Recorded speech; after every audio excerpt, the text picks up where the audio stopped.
there, our Manic Street Preachers. Now, it's a great privilege indeed to welcome the King Blockhead himself, the great man himself, Mr. Ian Dury. Welcome, Ian. It's great to have you on the show, and I mean, we'll talk about the gap of why you should have been on sooner in a moment. But I believe you've just got back from Sri Lanka. What were you doing out there? Went out with the old firm, UNICEF, to immunise every child under 5 against polio.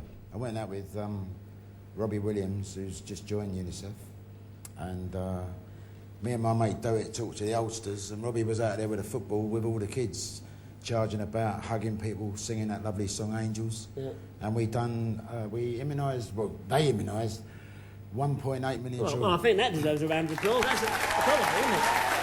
Even better than the song. Now, I'm not sure, but is it true that recently Bob Geldof said you was dead on the wireless? That's not right, is it? Slightly under-researched statement. You could say, I'm still here, keeping up sparks. You're definitely there, definitely there, all on full form. I'm pleased to see. Now, the song you did was, the first song you did was Jack Shit Jools. Yeah. And that paints a pretty gloomy picture of British schools. Were your teachers like that in the song? Oh, yeah. And not only my teachers, other teachers have...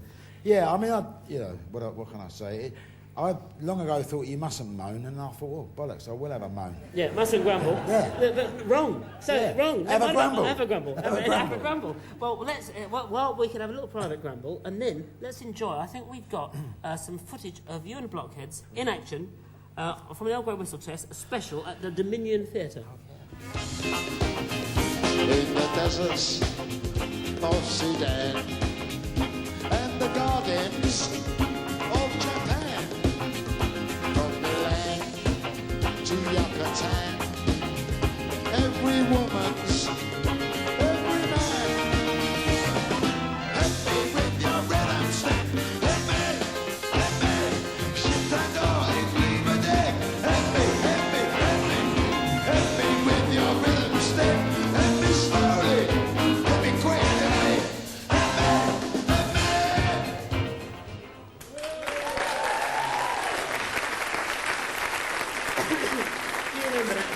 Yeah, I've gone light black since then. Yeah, no, much nicer, much more handsome now, I think. Thank you, you sweetheart. Yeah, and there was a little bit of Gene Vincent about you there. There's a little greasy locks and the various, and the sort of dodgy, You then went away for a while from music, and you did sort of acting and different writing and being involved in all sorts of different things. But I think we're very pleased to see you back with the Blockheads for the moment. But the song that you're going to do at the end is about another character, and I think it's one of my favourite songs on the Mr. Love Pants record.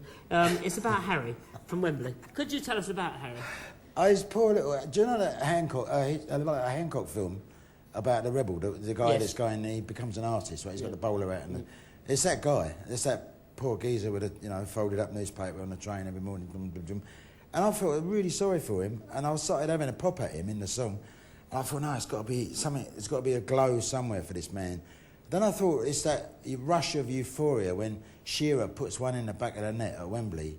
It's like livening his whole life up. So even though it's all regimented and kind of almost by habit and clockwork and everything, every time one goes in the back of the net, whoa, he's having Harry, some. There's light for Harry. Yeah, it's not all bad. Right up his April in Paris. Yes, lovely.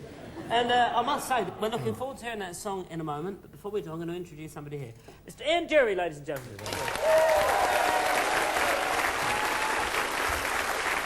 Mr. Love Pants himself.